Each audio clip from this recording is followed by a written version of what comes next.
2023년 1월 30일 말씀 사무엘상 4장 12절에서 22절 제목 엘리 가문의 몰락과 하나님 말씀의 성취.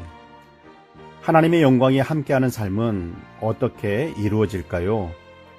하나님의 영광이 함께한다는 것은 하나님께서 함께하시고 하나님의 주인 되심이 있는 삶, 즉 하나님의 말씀에 순종하는 삶에 하나님의 영광이 함께하게 됩니다.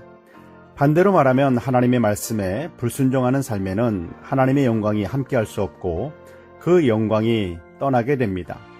엘리 제사장 가문, 특별히 하나님께 택감받은 가문이었지만 불순종하여 하나님의 영광이 떠나게 됩니다. 엘리 제사장의 며느리 비느하스의 아내가 아기를 낳고 아가봇이라 이름을 지었는데 그 뜻은 하나님의 영광이 어디에 있느냐입니다. 하나님의 영광이 보이지 않는다, 하나님의 영광이 떠났다고 고백하는 그녀의 심정은 어떠했을까요? 전쟁터에 하나님과 함께 나가야 승리한다는 가장 본질적인 것을 놓친 이스라엘 백성들과 영적 지도자였던 엘리 제사장과 그의 아들들 홈니와 비느하스는 언약궤를 가지고 나가면 전쟁에서 승리할 수 있다고 확실하게 믿었지만 블레셋과의 전쟁에서 완전히 패배를 하게 됩니다. 전쟁에서 많은 이스라엘 백성들이 죽임을 당하고 언약궤는 빼앗기고 언약궤를 들고 나갔던 엘리 제사장의 두 아들 홈니와 비느하스도 죽임을 당했습니다. 그 소식을 어떤 베냐민 사람이 전쟁터에서 도망쳐 나와 엘리 제사장에게 알립니다.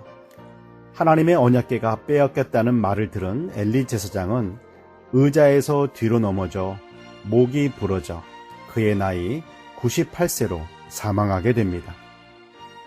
시아버지와 남편의 죽음과 언약궤를 빼앗겼다는 소식을 들은 비느하스의 아내는 배가 아파 굽으려 아기를 낳고 하나님의 영광이 어디에 있느냐라는 뜻인 아가보라고 아기 이름을 짓게 됩니다.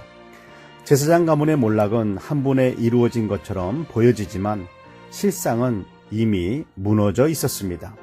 잘못을 하고 죄를 지어도 하나님의 징계가 임하지 않으니 괜찮다라고 생각해서는 안 됩니다. 하나님은 회개하기를 기다리시다가 회개하기를 거절하고 그 죄가 가득 찼을 때 심판하십니다. 엘리 제사장 가문의 몰락은 그들의 죄가 가득 찼기 때문입니다. 회개해야 합니다. 하나님의 영광이 회복되기를 원한다면 회개해야 합니다. 세상에서 손가락질 받고 있는 교회가, 성도들이 회개해야 합니다. 하나님 중심이 아닌 가정 중심, 개인 중심, 돈과 명예와 권력에 매여 있는 것들을 버려야 합니다.